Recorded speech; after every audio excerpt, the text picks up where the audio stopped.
Hello दोस्तों, मैं जावेद हुसैन। मैं आज आपके लिए लेके आया हूँ क्लास 12 का वैषयिक अध्ययन यानी बीएसटी का सब्जेक्ट, जिसमें आज मैं पहले चैप्टर का सेकंड टॉपिक आज लेके आया हूँ। इससे पहले मैंने एक वीडियो बनाया था, इसके अर्थ और परिभाषा के बारे में मैंने समझाया था। आज मैं सेकंड टॉपिक लेके आया हूँ, जिसमें मैं आज आपको समझाने वाला हूँ प्रबंध की विशेषताएँ, जो स्क्रीन पर आपको दिख पा रहा है, कैरेक्टरिस्टिक ऑफ मैनेजमेंट। देखिए, प्रबंध की विशेषता या लक्षण बोल लीजिए। प्रबंध की विशेषता या लक्षण को हम निम्नलिखित शीर्षकों के में अभिव्यक्त यानी अभिव्यक्त मतलब प्रेजेंट कर सकते हैं। उसकी बहुत सारी विशेषताएं हैं, बहुत सारी मीन्स उसको आप हर तरह से एक्सप्लेन किया जा सकता है। इसके मोर देन 25 से ज़्यादा पॉइंट बनाए जा सकते हैं, ठीक है। बट मैं जो कुछ स्पेसिमेंस जो काम का है, जो आपके पढ़ने से एक बार में आपको समझ में आए, कुछ टॉपिक आज मैं समझाने की आपको कोशिश करूँगा। चलिए स्टार्ट करते हैं। देखिए, आपको स्क्रीन पे दिख पा रहा होगा प्रबंध की विशेषताएं। पहला पॉइंट दिख रहा है आपको, प्रबंध एक प्रक्रिया है। देखिए, प्रबंध एक प्रक्रिया भी बोलते हैं, प्रबंध एक गतिशील प्रक्रिया भी बोला जाता है, प्रबंध एक सामाजिक प्रक्रिया भी बोला जाता है। तो आज पहला पॉइंट ये दिख पा रहा है स्क्रीन पर, प्रबंध एक प्रक्रिया है। विभिन्न विद्वानों ने प्रबंध को एक प्रक्रिया की संज्ञा दी है। प्रबंध एक ऐसी प्रक्रिया है जो निरंतर चलती ही रहती है, इसलिए इसे निरंतर प्रक्रिया भी कहा जाता है। सिंपल सा पॉइंट है, प्रबंध एक प्रक्रिया है। प्रबंध एक प्रोसेस होता है। प्रबंध में जो भी काम होता है वो 1 बाय 1 सिस्टमेटिक होता है। एक काम कंप्लीट होने के बाद दूसरा होता है, दूसरे के बाद तीसरा। जैसे प्रबंध में सबसे कार्य भी अगर उसका लेते हैं तो सबसे पहले प्रबंध में प्लानिंग करना होता है। कोई काम को करने के लिए प्लानिंग करते हैं, है ना। प्लानिंग करने के बाद उसमें क्या किया जाता है, प्लानिंग को पूरा करने के लिए उसको ऑर्गेनाइजेशन तैयार किया जाता है ना। संगठन बोलते हैं, फिर नियंत्रण, समन्वय, निर्देशन, अभिप्रेरण, नियुक्तियाँ, ये सब प्रोसेस में आता है, इसलिए इसे एक प्रक्रिया कहा जाता है। दूसरा, प्रबंध एक पेशा है। व्यवसाय का निरंतर विकास होने से प्रबंध व स्वामित्व के अलग अलग हो जाने से प्रबंध, आज से देखेंगे बड़े बड़े जो बिजनेसमैन होते हैं, उनके बड़े बड़े शोरूम हैं, बड़े बड़े कंपनियाँ हैं, तो उसमें जो वहाँ मैनेजर एक अलग होता है और एक उनका स्वामी अलग होता है। मालिक जो होता है वो कोई ऐसे बंदों को अपॉइंट करता है जो उस कार्य को क्या कर सकता है, अच्छे से मैनेज कर सकता है, उस कंपनी को चला सकता है। बस जो स्वामी होते हैं, लोग पैसा लगाते हैं, लेकिन मैनेजमेंट का काम कोई प्रबंधक देखता है। व्यवसाय का निरंतर विकास होने से प्रबंध व स्वामित्व के अलग अलग हो जाने के कारण प्रबंधकीय कार्य विस्तृत ज्ञान, कला, कौशल व योग्यता से संबंधित हो गया है। जिससे प्रबंधकीय कार्य पेशे के रूप में अपनाया जाने लगा है। नेक्स्ट, तीसरा पॉइंट, प्रबंध एक प्रणाली। प्रणाली का मतलब होता है सिस्टम। प्रबंध को एक प्रणाली या पद्धति के रूप में भी स्वीकार किया गया है। पद्धति या प्रणाली विभिन्न वस्तुओं या भाग का संयोग होता है जो एक जटिल इकाई बनाती है। अतः यह एक प्रणाली, जटिल इकाई मतलब एक क्या बनाता है, एक सीक्वेंस बनाता है, एक प्रणाली, एक सिस्टम बनाता है जिसमें एक के बाद एक काम होते हैं। अगला पढ़ते हैं, प्रबंध एक जन्मजात और अर्जित प्रतिभा। देखिए, ये क्वेश्चन जो है अलग से क्वेश्चन भी आता है 3 मार्क्स का। प्रबंध एक अर्जित और जन्मजात प्रतिभा है, बहुत अच्छा पॉइंट है। प्रबंध एक जन्मजात, वंशगत व पारिवारिक प्रतिभा है, क्योंकि यह धारणा भी सत्य है कि एक गायक का बेटा गायक व एक नर्तकी का बेटा नर्तकी, मीन्स जो डांस वगैरह करते हैं, बेटा या बेटी नर्तकी अवश्य होगा। राजनीति में भी नेता की संतानों में नेता के गुण अधिक परिभाषित होते हैं। अतः प्रबंध एक जन्मजात प्रतिभा है।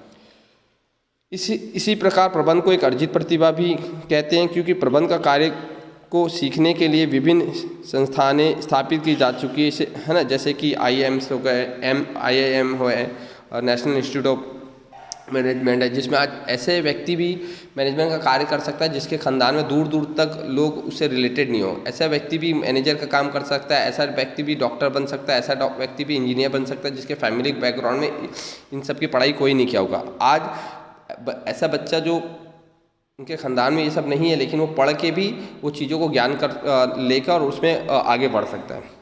इसे प्रबंध की प्रतिभा को अर्जित किया जा सकता है, इसलिए इसे प्रबंध को जन्मजात और अर्जित प्रतिभा दोनों कहा जाता है, ठीक है।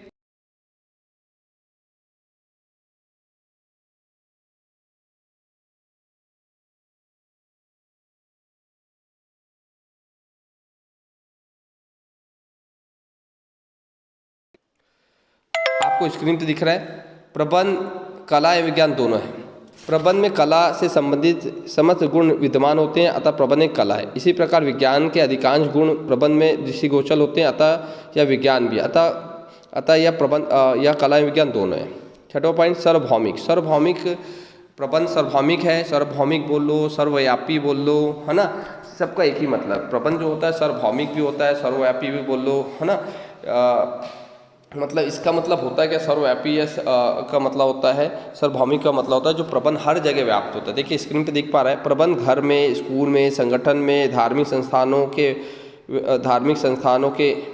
संस्थानों में, व्यवसाय में, उद्योग में, व्यापार में, कार्यों में, परिवहन में, सभी जगह व्याप्त है। अतः यह सार्वभौमिक होता है जो सभी जगह व्याप्त है। प्रबंध के बिना किसी भी क्षेत्र में, किसी भी संस्थान में कार्य विधिवत, क्रमवार व पूर्ण उद्देशानुसार संपन्न नहीं किया जा सकता है। 7वां पॉइंट, प्रबंध एक समूह है। समूह मतलब बेटा प्रबंध जो है व्यक्तियों द्वारा किया जाता है, व्यक्तियों द्वारा किया जाता है। और व्यक्तियों जो जब 2 या 2 से ज़्यादा व्यक्ति मिलकर कोई काम करते हैं तो उसको समूह बोला जाता है। समूह, प्रबंध एक समूह है। समूह शब्द के बिना प्रबंध की बात करना मूर्खता होगी, क्योंकि प्रबंध सदैव 2 या 2 से अधिक व्यक्तियों का समूह होता है। प्रबंध की सफलता समूह के प्रयासों से ही संभव है। प्रबंध का स्वामी प्रबंधक कहलाता है, किंतु प्रबंध के विकास में प्रबंधक अकेला कुछ भी नहीं कर सकता। उसे लक्ष्य प्राप्ति हेतु एक समूह का सहयोग लेना आवश्यक होता है। आगे बढ़ते हैं। प्रबंध एक सामाजिक प्रक्रिया। प्रबंध का मूल संबंध मानव से है और मनुष्य समाज का एक अंग है। प्रत्यक्ष या अप्रत्यक्ष रूप से संबंध मनुष्य से ही होता है, इसलिए इसे सामाजिक प्रक्रिया कहा जाता है। EFL ब्रेच ने प्रबंध में मानव के तत्व की विद्यमानता को ही सामाजिक प्रक्रिया कहा है। 9 पॉइंट देखते हैं। प्रबंध मानवीय क्रिया है। मानवीय क्रिया का मीन्स जो मनुष्य द्वारा किया जाता है। प्रबंध मानवीय क्रिया, प्रबंध पूर्णतः मानवीय क्रिया से संबंधित है। प्रबंध से मानवीय क्रिया संभव है, इसीलिए लॉरेंस एप्ले ने कहा है, प्रबंध व्यक्तियों का विकास है, ना कि वस्तुओं का निर्देशन। अर्थात प्रबंध की समस्त क्रियाएं मानव के द्वारा मानव के लिए ही होती है। 10वां पॉइंट, प्रबंध दूसरों से कार्य कराने की कला है। कला मीन्स होता है आर्ट। देखिए बड़े बड़े जो मॉल्स होते हैं, बड़े बड़े जो बिजनेसमैन जो होते हैं, वो अपने एम्प्लॉय से इस तरह से कार्य कर लेते हैं कि वो सामने वाला नाराज भी नहीं होता और खुद से स्वेच्छा से अपनी मर्जी से कार्य करने के लिए एग्री हो जाता है। प्रबंध दूसरों से कार्य कराता है। प्रबंध दूसरों से कार्य कराने की कला है, अर्थात प्रबंधक स्वयं कार्य नहीं करता है, प्रबंधक मतलब मैनेजर, अपितु अन्य से कार्य कैसे, कहाँ व कब कराया जाए इसकी योजना प्रबंधक द्वारा बनाई जाती है। प्रबंधक कार्य करने हेतु केवल निर्देशन देता है तथा उत्पादन के विभिन्न तत्वों के मध्य समन्वय बनाने का कार्य करता है। इस प्रकार स्पष्ट है कि प्रबंध अदृश्य किंतु अनुभवशील तथा सामाजिक मानवीय क्रिया है, जो किसी व्यवसाय, व्यापार, संगठन से लगातार चलती रहती है। प्रबंध स्वामी से पृथक हो भी सकता है और नहीं भी। छोटे व्यवसाय में सामान्यतः प्रबंध व स्वामी एक ही होते हैं।